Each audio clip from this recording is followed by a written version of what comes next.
를 잠깐 다시 생각을 해보겠습니다.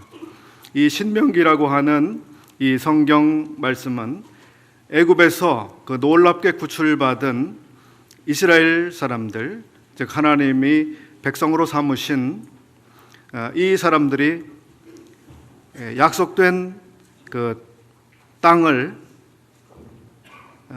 정복하도록 이렇게 약속하시고 명령하셨지만 그들이 담대하게 그 약속을 주장하면서 나아가지 못했기 때문에 40년이라고 하는 어마어마한 세월을 허송 세월을 하고 나서 이제 다시 두 번째 기회를 앞두고 있는 출애굽의 제2세들에게 다시 한번 하나님의 약속 그리고 계명을 새롭게 선포해주고 있는 말씀들입니다. 이제 이 말씀들은 요단 강을 건너게 되면 바로 약속의 땅을 보게 되는 바로 이 강의 건너편 모압 땅이라고 하는 곳에서 선포된 말씀들이었습니다. 첫 번째 세대가 실패를 하였는데 이 두 번째 세대는 동일한 실패를 해서는 안 되었습니다. 그리고 이 두 번째 세대에게 거듭 강조되는 것은 하나님께서 왜 이스라엘 여러분들을 선택하셨으며 놀라운 방법으로 구출해내셨는지 그리고 자기의 백성을 삼고자 하셨는지를 자세하게 여러 번 반복해서 강조하고 있는 것이었습니다.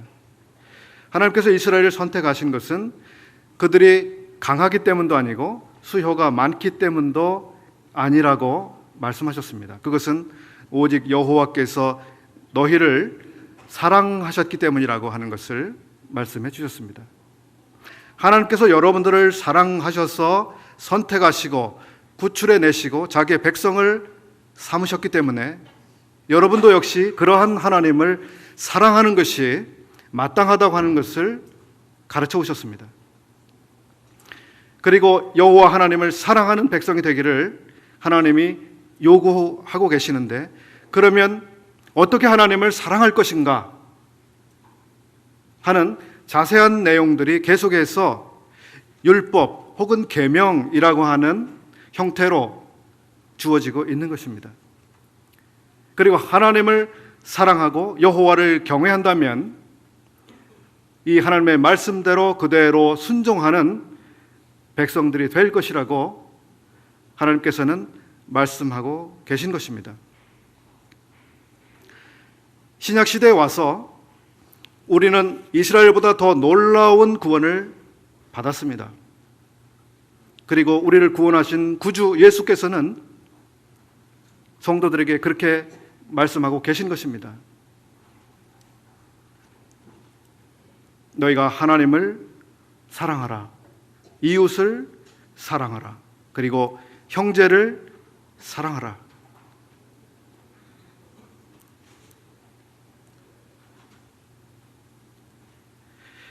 이제 20장부터는 다른 내용의 순종이 요구되는 내용이 기록이 되고 있습니다.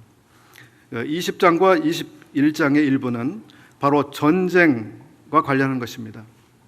하나님의 백성들은 어떻게 전쟁을 해야 하는가 하는 것입니다. 그 당시에도 수많은 나라들이 서로 싸우고 뺏기는 그런 정복 전쟁들이 계속 있어 왔습니다. 그런데 하나님의 백성들은 다른 모든 열방들이 하는 전쟁과 다른 전쟁을 요구하시는 것입니다.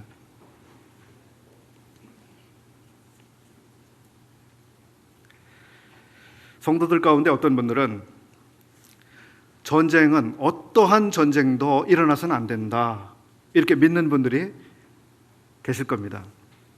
어떠한 전쟁도 허용되어서는 안 된다. 그런데 성경은 어떤 전쟁도 일어나서는 안 된다라고 말씀하고 있지 않습니다. 기독교는 평화지상주의를 가르치는 그런 종교가 아닙니다. 우리가 믿는 신앙은 전쟁을 받아들이라고 말씀하고 있고 전쟁을 기정사실화하고 있는 신앙입니다. 좀 생소하신가요?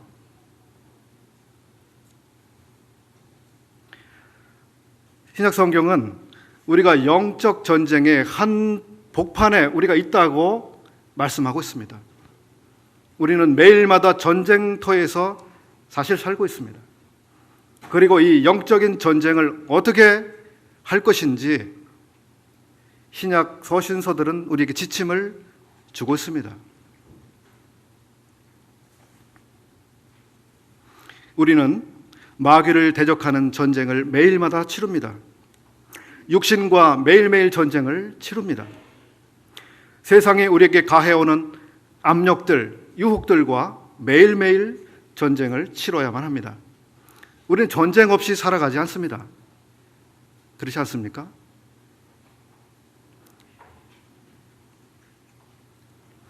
우리는 세상에서 요구하는 방식, 세상에서 가르치는 사상, 세상의 문화를 통해서 우리에게 다가오는 모든 시도들,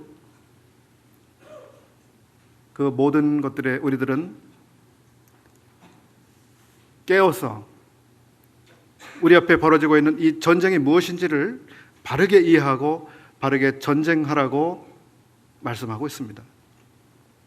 그래서 우리의 싸움은 혈과 육에 관한 것이 아니라고 성격을 분명하게 신약 성경은 말씀해주고 계시고, 그러나 우리에게는 분명히 전쟁이 있다고 하는 것을 가르쳐주고 계신 것입니다.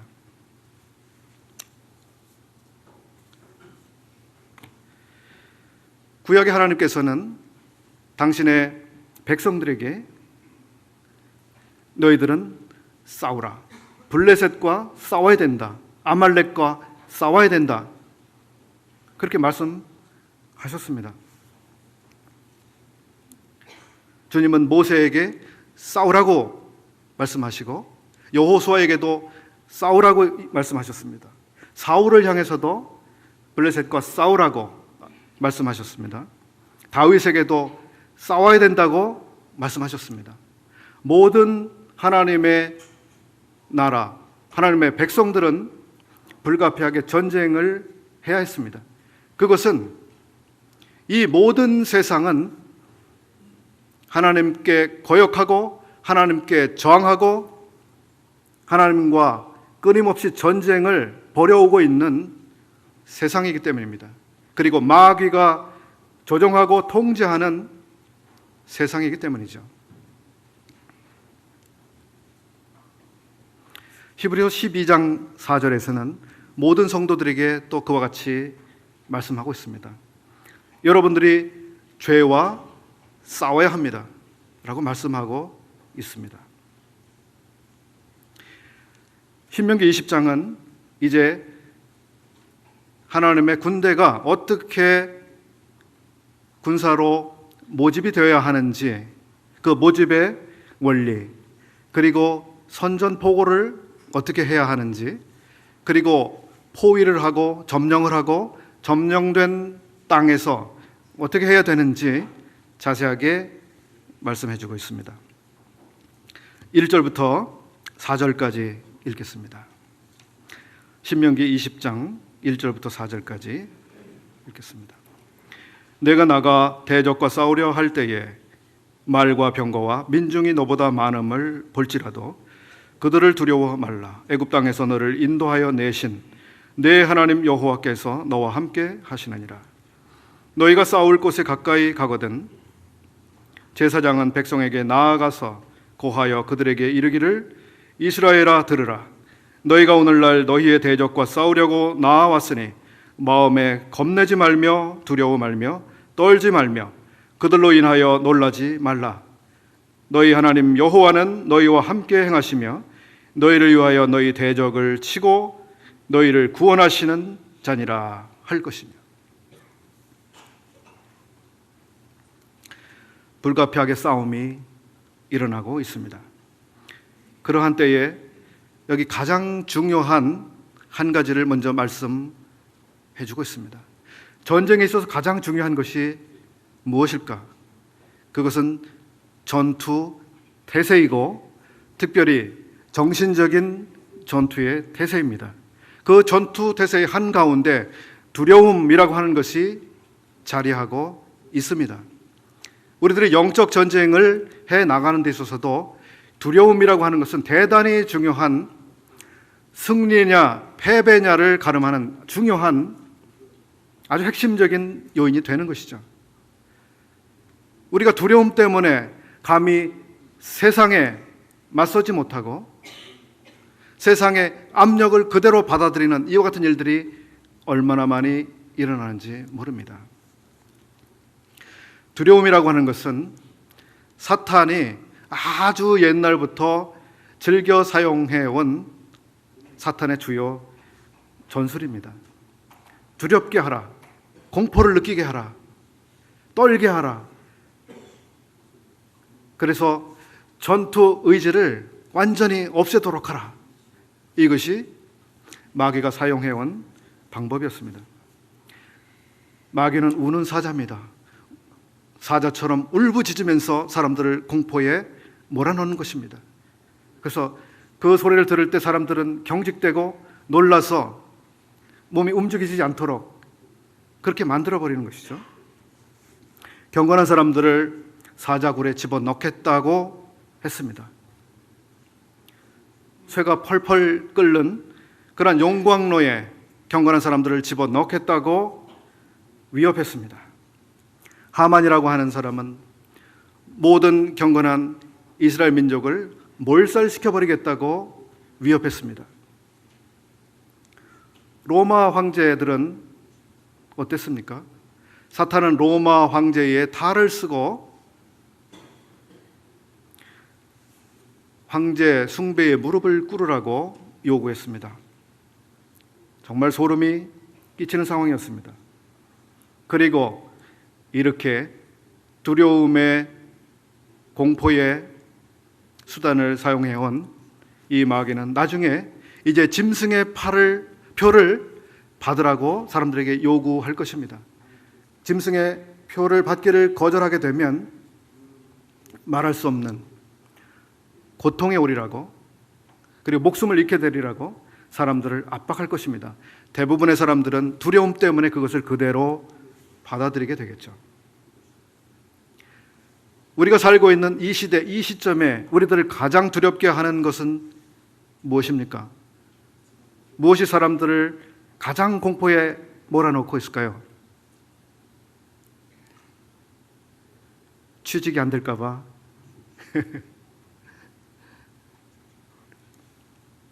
직장을 일찍 그만둬야 될까 봐,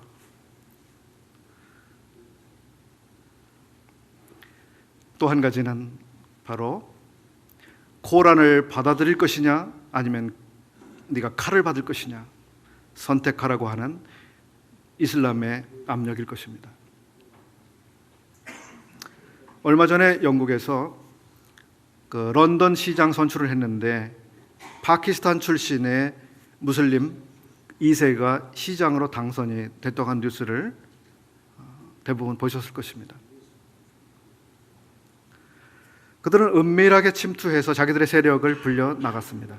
뭐 그런 방법도 사용합니다만 IS라고 하는 이 단체는 지구의 여러 나라들에서 수많은 사람들을 공포에 몰아넣으면서 우리가 주도권을 쥐고 있다, 이렇게 이야기하고 있는 것입니다.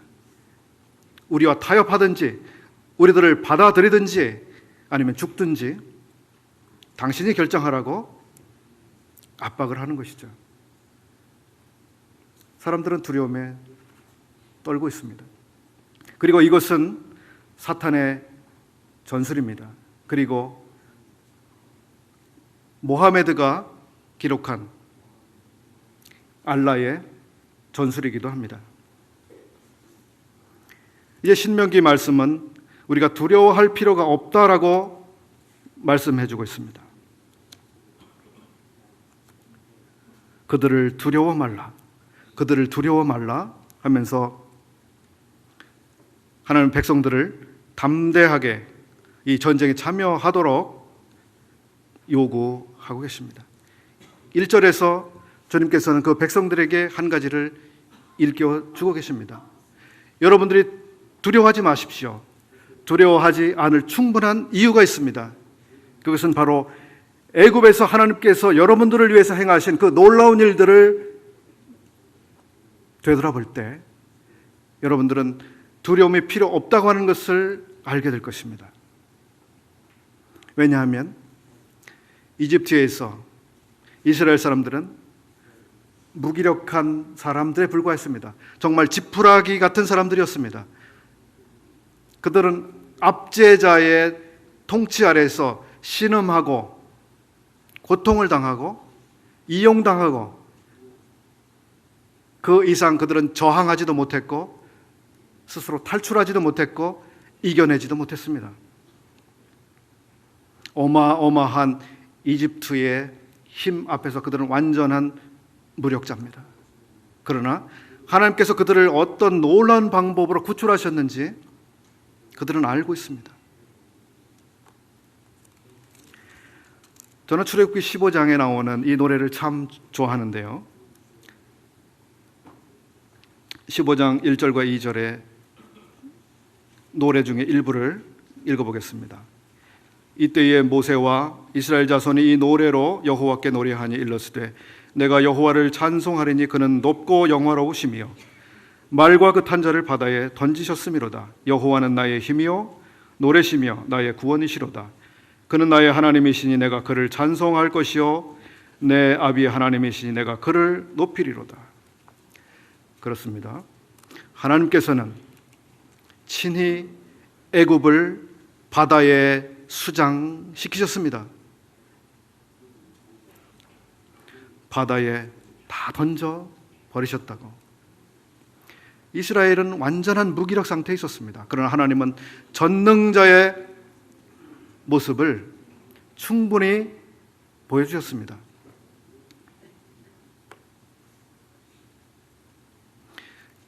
이제 신명기 20장 4절을 보시게 되면 여기 네 가지 하나님 백성들이 두려워하지 않을 이유가 있습니다. 첫 번째, 너희 하나님 여호와는 너희와 함께 행하고 계신다고 하는 것입니다. 이집트에서 그들을 구출해 내셨을 뿐만 아니라 지금 이 시간까지 그 하나님께서는 여러분과 함께 계신다고 하는 것, 이것을 그들이 알아야 했습니다. 이때 그들은 두려움이 극복될 수 있었습니다. 두 번째는 그분은 너희를 위하여 너희 대적을 치시는 분이라고 하는 것입니다. 즉 주님께서 친히 전쟁을 지휘하시고 전쟁의 한가운데서 그 모든 전쟁을 이끌어가고 계신다고 하는 것입니다.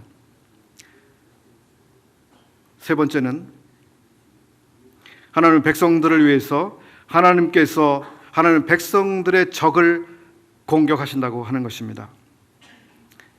너희 대적을 치고 어떻게 공격해야 되는지, 어디를 공격해야 되는지, 어느 시간에 공격해야 되는지 하나님은 아십니다. 그리고 하나님께서 하나님의 방법으로 하나님의 전쟁을 이끌어 가십니다. 우리는 이 세상을 어떻게 이겨야 되는지, 마귀를 어떻게 이길 수 있는지, 세상의 회유와 압박을 어떻게 해야 되는지 막연할 때가 얼마나 많습니까? 그러나 하나님은 아시는 것입니다. 네 번째, 하나님은 너희를 구원하시는 자라고 말씀하고 있습니다. 결과적으로 하나님은 하나님의 백성들을 구원해 내실 것이라고 하는 것입니다. 이것이 우리를 담대하게 만들어줍니다. 우리는 세상에서 힘든 일이 참 많습니다. 견디기 어려운 시간들이 참 많습니다. 불이익을 당하는 일이 참 많습니다. 손해보는 때가 참 많습니다. 어떻게 살아가야 될지 막연한 때가 참 많은 것입니다. 저 사람들이 요구해오는 대로 그것을 내가 받아들여야 되나? 아니면 거절해야 되나? 그 고민을 하는 일이 우리 삶에 얼마나 많이 찾아옵니까?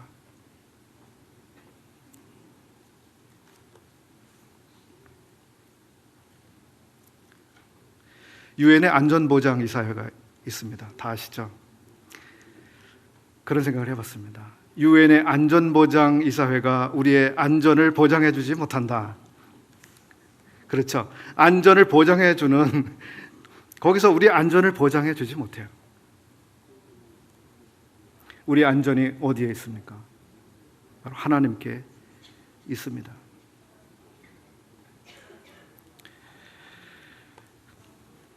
세상은 우리를 끊임없이, 마귀는 우리를 끊임없이 두려움에 몰아넣는데요, 하나님께서 우리에게 주신 마음은 두려워하는 마음이 아니라고 우리에게 말씀해 주고 계십니다. 하나님은 여러분들이 두려워하는 것을 원하지 않으신다. 여러분들이 담대하기를 하나님은 원하고 계신다. 맞서라고 하는 것입니다. 마귀에게 대적하라고 말씀하시는 것입니다. 그런데 신명기 이후 이스라엘의 역사를 한번 생각을 해보면, 이스라엘은 이 외세 앞에서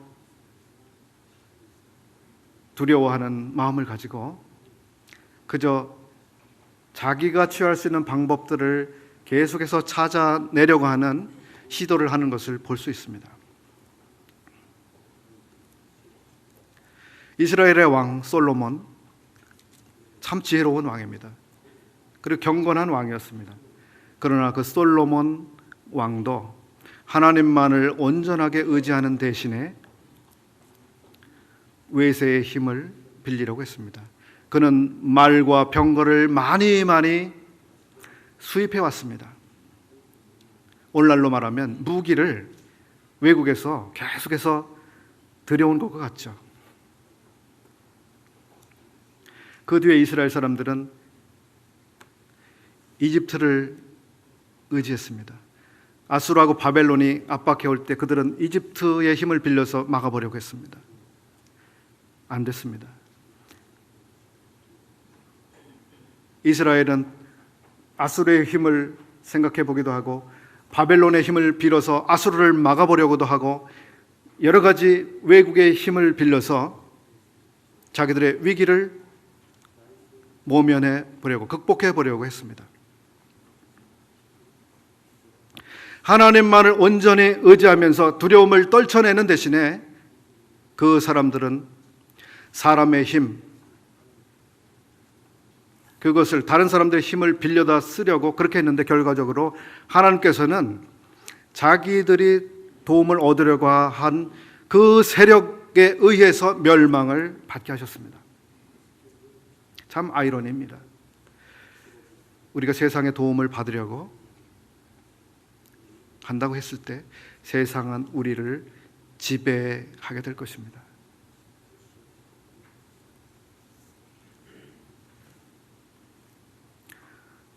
그 다음 하나님의 전쟁이 있어서 또 하나는, 하나님께 중요한 것은 숫자가 아니다 라고 하는 것입니다. 20장 본문 다시 보겠습니다. 5절 이하가 되죠.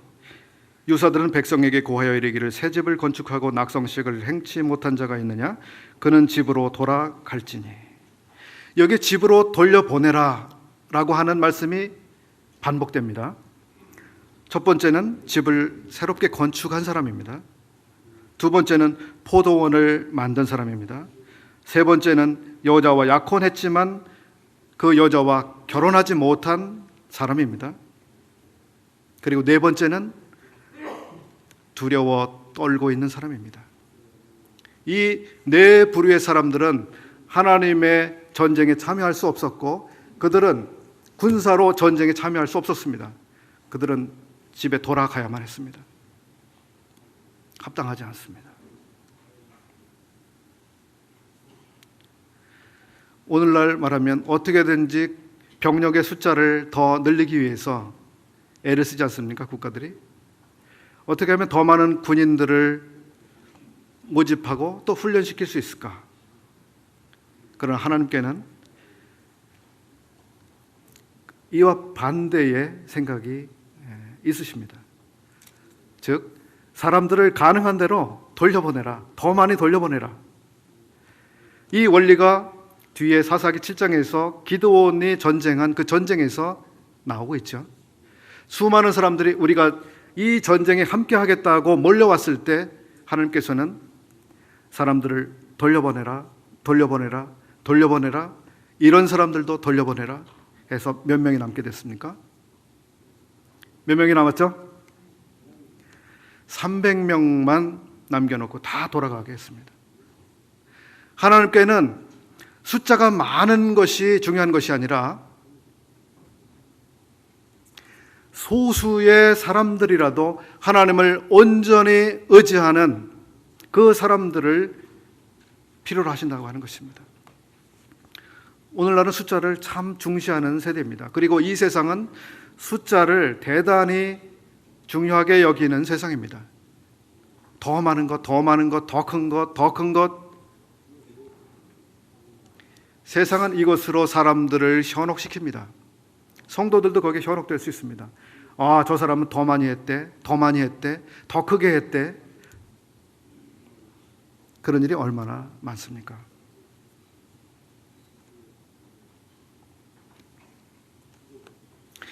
여기 세 가지 부류의 사람들, 집을 건축한 사람들, 포도원을 만든 사람들, 그리고 약혼한 사람들. 어떻게 보면 하나님께서는 이 사람들을 배려하고 계시는 것입니다. 이런 특별한 상황에 있는 사람들은 전쟁에 굳이 함께하지 않아도 충분히 하나님께서 이 전쟁을 이끌어 가실 수 있기 때문에 그런 사람들은 돌려보내라고 하는 배려일 수 있습니다. 그러나 여기 네 번째 부류의 사람들은 아주 치명적인 사람들이죠. 8절에 있는 것입니다. 두려워서 마음에 겁내는 자가 있느냐? 그는 집으로 돌아갈지니.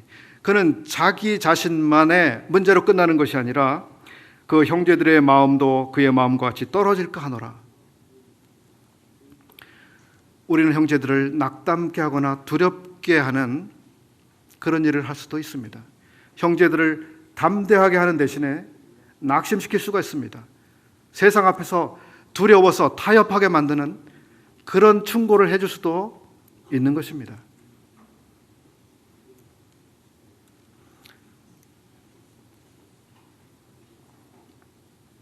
10절을 보겠습니다. 이제 선전포고를 합니다.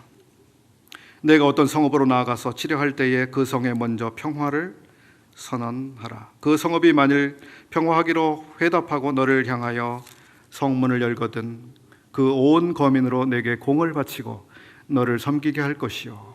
만일 너와 평화하기를 싫어하고 너를 대적하여 싸우려 하거든 너는 그 성읍을 애워쌀 것이며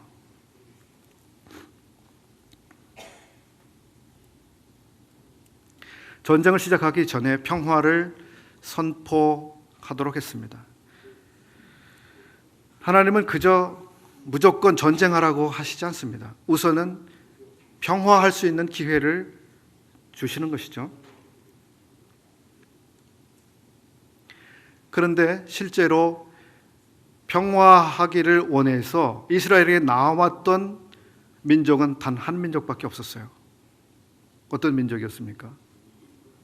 이 가나안 전쟁에서 유일하게 우리가 당신들과 화친하겠습니다라고 나온 민족은 기브온이라고 하는 한 민족밖에 없었습니다. 그 나머지 민족들은 하나님께 저항하고 항거하기로 결정한 것입니다. 가나안에 수많은 사람들이 살고 있었습니다. 그 가운데 단 한 가정만이 화친을 요청해 왔습니다. 바로 여리고의 라합이라고 하는 사람입니다. 하나님께서는 하나님과 화목할 수 있는 기회를 주고자 하시는 것입니다. 그러나 이 세상은 하나님께서 주시는 그 기회를 거절하고 있는 것입니다. 이것은 오늘날도 동일합니다. 하나님께서는 하나님과 화평하고 화목하고 잘 지낼 수 있는 그런 기회를 여전히 사람들에게 주고 계시지만 사람들은 계속해서 거부하고 있습니다. 골로새서 1장 20절에 그의 십자가의 피로 화평을 이루사 만물고 땅에 있는 것들이나 하늘에 있는 것들을 그로 말미암아 자기와 화목해 되기를 기뻐하셨다고 말씀하고 있습니다. 하나님께서는 모든 사람들이 하나님과 화목하기를 원하시는 것입니다. 그리고 화목할 수 있는 모든 근거를 다 마련하고 계십니다. 그리고 기다리고 계시는 것입니다. 그러나 세상은 그것을 거절하고 있는 것입니다. 마귀는 그것을 뿌리치고 있는 것입니다. 왜 우리가 하나님과 화목해야 하는데? 왜 우리가 하나님을 섬겨야 하는데? 왜 우리가 하나님을 예배해야 되는데? 난 그렇게 못해. 이것이 세상의 태도인 것입니다. 하나님의 구원을 거절하고 있는 이 모든 세상은 불가피하게 하나님과 전쟁을 치를 수밖에 없는 것입니다. 그렇지 않습니까? 여러분들은 어떤 상태십니까? 하나님과 화목하셨습니까? 아니면 아직도 하나님과 원수가 된 상태에서 반목을 하고 계십니까? 하나님께서는 오늘날 여기 모든 분들에게도 동일한 기회를 주고 계십니다. 여러분, 화목하십시오. 화목하십시오.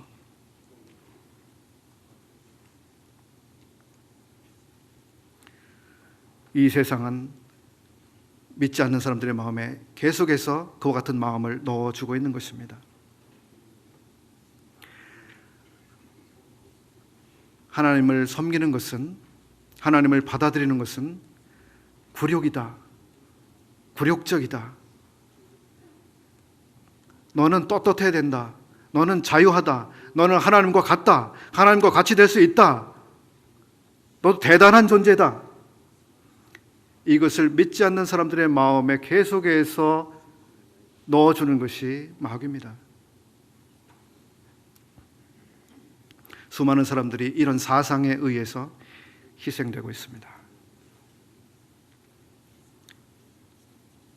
12절은 이제 전쟁이 어떻게 시작돼야 되는지 말씀하고 있습니다. 13절부터 15절까지는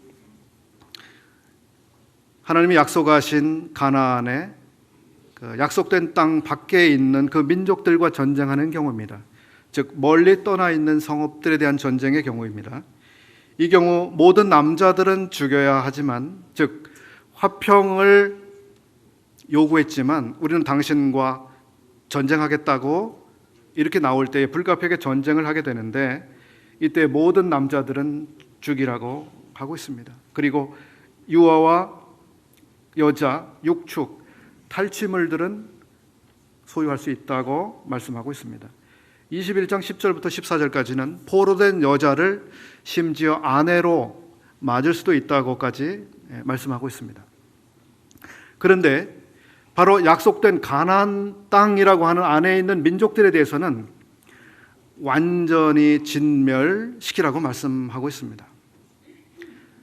거기에는 남자건 여자건 어린아이건 호흡이 있는 생명은 모조리 진멸하라고 말씀하고 있습니다.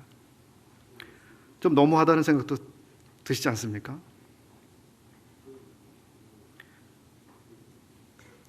하나님께서는 이 전쟁을 구분 지으셨습니다. 그래서 그들의 약속된 영역 밖에 있는 민족들과 전쟁하는 경우와 그렇지 않은 경우를 구분하셨는데, 그들의 영토 안에서는 더욱 철저하게 그들을 거역하고 있는 나라들을 진멸하라고 말씀하셨습니다. 이것은 왜 그럴까요?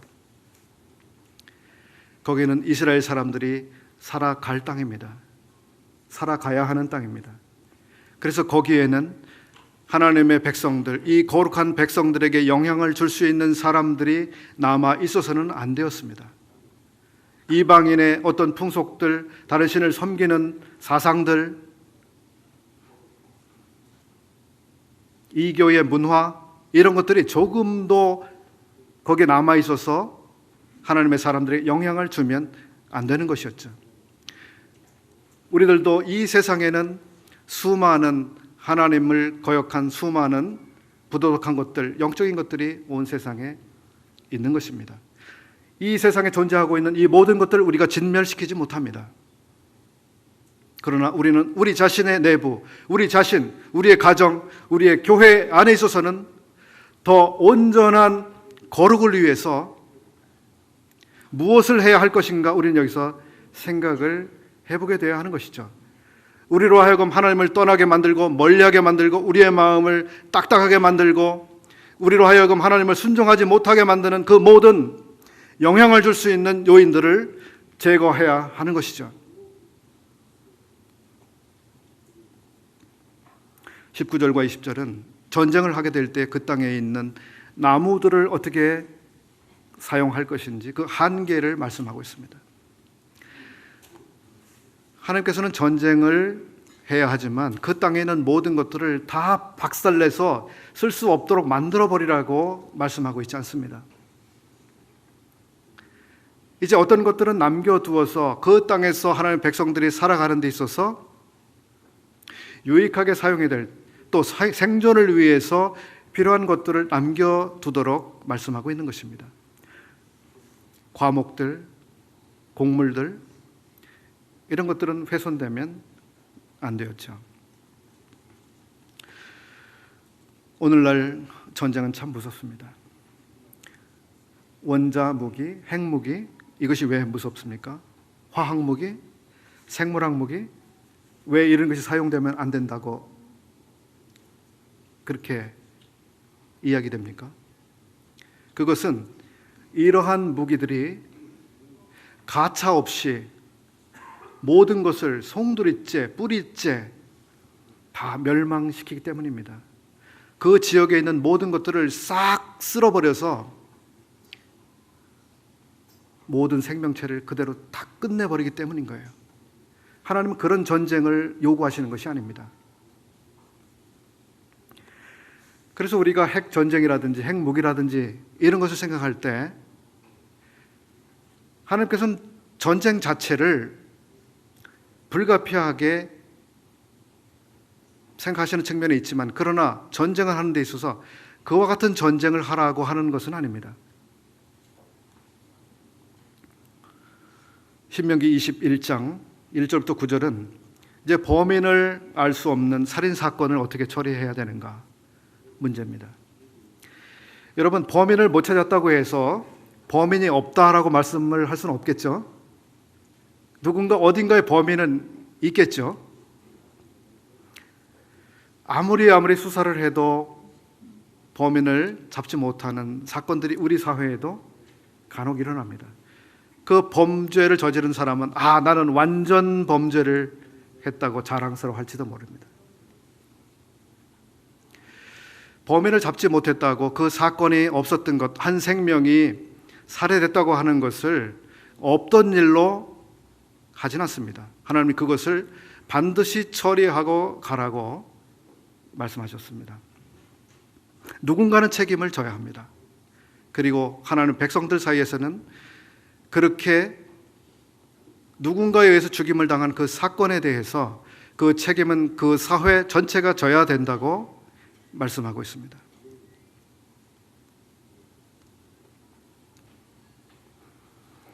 결혼, 가정, 그리고 성의 문제에 있어서 이 뒤에 아주 자세하게 하나님께서는 말씀을 하고 계십니다. 21장 15절부터 17절까지는 장자의 상속에 관한 문제입니다. 아버지에게 두 아들이 있는데요, 아버지가 더 사랑하는 아들이 있습니다.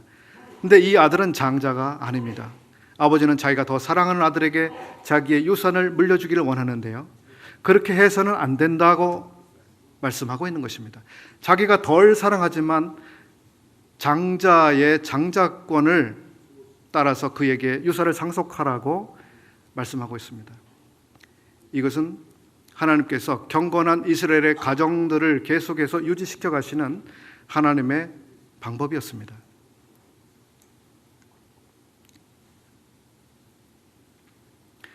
(18절부터 21절까지는) 폐륜한 아들에 대한 처리를 어떻게 해야 하는 것이 문제입니다. 가정에서 교육을 잘했습니다. 부모에게 순종하라고 가르쳤습니다. 근데 가정에서 말을 잘 안 들었을 때 부모들이 징계를 시행했습니다. 근데 이 아들은 여전히 패륜합니다. 자, 이 경우에 가정에서 해결이 안 됐을 때 어떻게 해야 합니까? 사회적인, 공적인 문제로 이 일을 처리하라고 하는 것입니다. 그래서 그 아들을 어떻게 해야 됐습니까? 21절, 그 성읍의 모든 사람들이 그를 돌로 쳐 죽일지니. 우리들의 가정에는 불순종하는 자녀들이 생길 수 있습니다. 이 자녀들을 어떻게 해야 합니까? 하나님의 교회에는 무법하게 행동하는, 하나님의 질서를 무시하는 하나님의 자녀가 있을 수도 있습니다. 자기는 자기 멋대로 생활하는 그런 사람이 있을 수 있습니다. 성도들 가운데 사기를 저지르고 사람들의 것을 빼앗고 속이고 도적질하고 악행을 저지르는 그런 사건이 있을 수도 있는 것입니다. 이 경우에 어떻게 해야 되겠습니까? 교회는 공적으로 처리해야 되는 경우가 생기는 것이죠. 모든 문제를 쉬쉬하라고 하나님은 말씀하시지 않았습니다. 고린도 교회에 심각한 매우 부도덕한 성적인 문제가 일어났을 때, 그리고 그것이 분명히 표면으로 드러났는데도 불구하고 교회가 그 문제를 다루지 않았을 때 하나님께서는 그 교회를 책망하셨습니다. 공적으로 이미 충분하게 드러났는데도 불구하고 교회가 아무것도 하지 않는 것은 직무를 유기하는 것이며 교회를 거룩하지 못하게 그대로 방치하는 것이라고 책망하신 것입니다.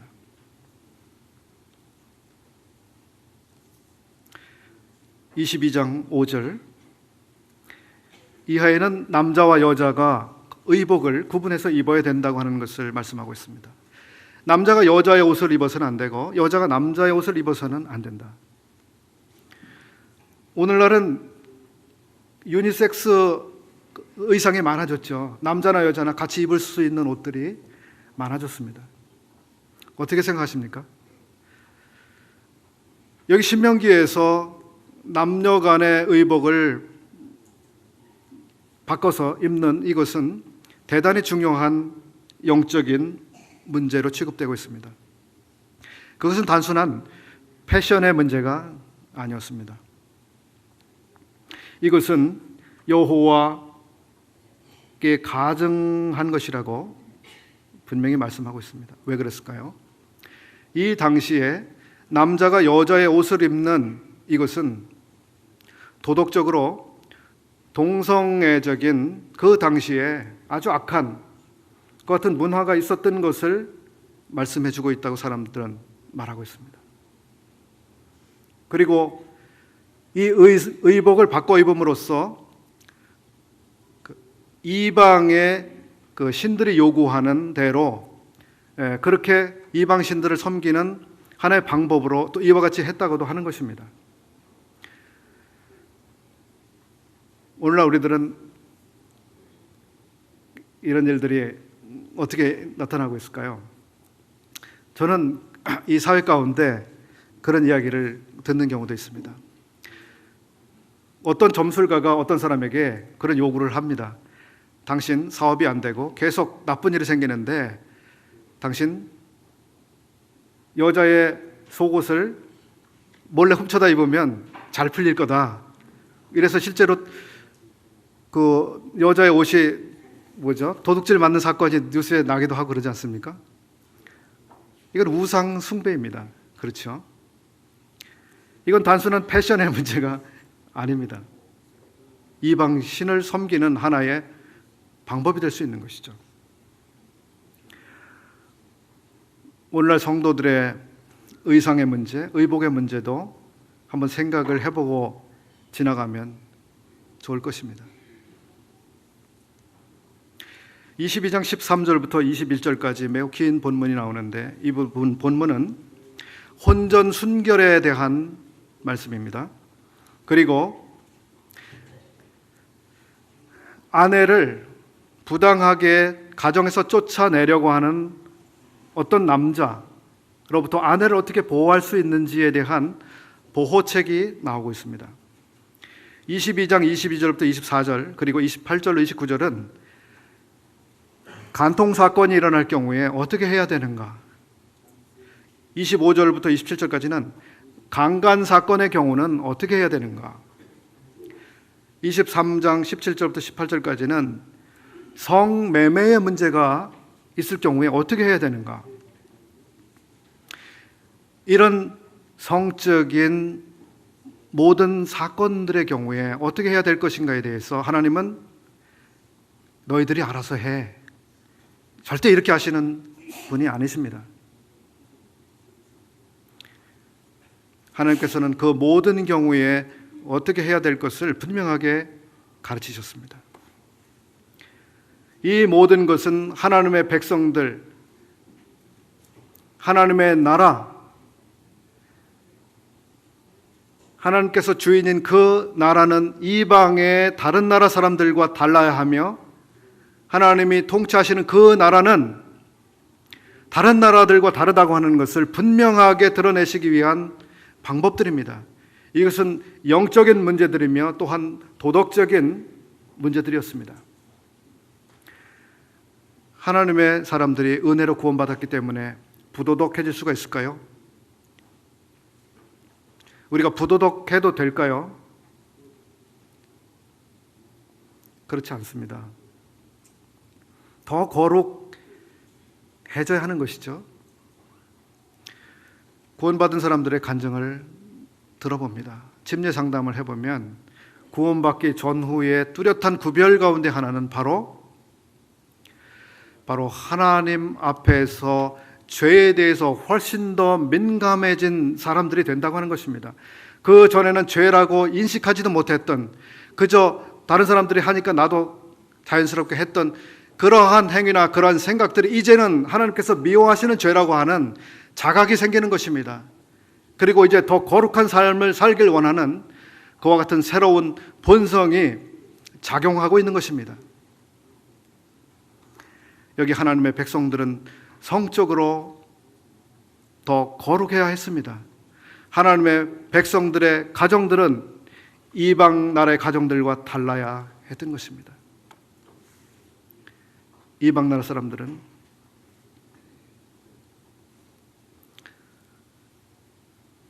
이 성의 문제에 있어서, 가정의 문제에 있어서 이스라엘과는 아주 대조되는 그와 같은 문화들을 가지고 있었던 것입니다. 장자의 상속 문제, 페류나의 문제, 가정에서 아내들이 학대를 당하고 쫓겨나고 부당한 대우를 받아도 그저 당연한 것으로 받아들이는 문화였지만, 하나님의 나라는 약자인 아내들을 어떻게 보호해야 되는지, 그들의 권리를 어떻게 존중해 줘야 되는지까지도 말씀하시는 하나님이신 것입니다. 22장과 23장에 또 자세한 하나님의 여러 가지 백성들을 향하신 지침들이 나오고 있습니다. 개인적으로 더 읽어봐 주시기를 바라고, 23장 9절로 11절까지 이제 섞이는 것을 방지하는 이것에 대해서 하나님께서 매우 중요하게 생각하고 계시는 것을 볼 수 있습니다. 하나님께서는 두 종자가 한 밭에 뿌려지는 것을 허용하고 있지 않습니다. 성질이 다른 두 섬유가 하나의 직물이 되는 것을 하나님은 허용하시지 않습니다. 나귀와 소가 같이 같은 멍에를 매는 것을 하나님은 허용하시지 않습니다. 이것은 우리의 삶에서 어떻게 적용해 볼 수 있을까요? 고린도후서에서 이것은 믿지 않는 자와 멍에를 같이 하는 문제, 즉 결혼의 문제로 말씀하고 계시고, 이것은 사업, 동업의 문제로 말씀하시기도 하는 것입니다. 우리들의 삶에서 우리는 불가피하게 세상이라고 하는 공간에서 세상 사람들과 살아가고 있습니다. 그러나 세상과 멍에를 같이 해서는 안 된다고 하나님은 분명하게 우리에게 말씀하고 계신 것입니다. 성결한 백성, 순결한 사람들, 거룩한 백성, 이것이 하나님께서 하나님의 사람들을 불러내신 목적입니다. 이것을 통해서 하나님께서 영광을 받으시기를 원하시는 것입니다. 기도하고 마치겠습니다. 고마우신 아버지 하나님, 참 저희들을 은혜로 구원해 주셔서 하나님의 친백성이 되게 해주신 것을 감사합니다. 참 주께서 말씀해 주신 대로 참 저희들이 이제 주님께서 우리들과 함께 계심으로, 우리들을 위해서 싸우심으로, 우리를 위해서 계속해서 구원해 주실 것이므로 우리들이 이 세상을 살아가나 담대하게 살아가기를 원하시는 말씀대로 참 저희들을 계속해서 담대하게 해주시고 담대한 하나님의 백성들로 살아가도록 도우시기를 기도합니다. 또 아버지 하나님, 참 저희들의 삶을 더욱더 주의 말씀으로 거룩되게 하시고 주의 성령님의 능력으로 거룩되게 해주셔서 이 세상 가운데 참 주님의 빛들로 나타내 주시기를 기도합니다. 주께서 주신 말씀을 더욱 주님께 의지하오며 우리 주 예수 그리스도의 이름으로 기도하옵나이다. 아멘. 고맙습니다.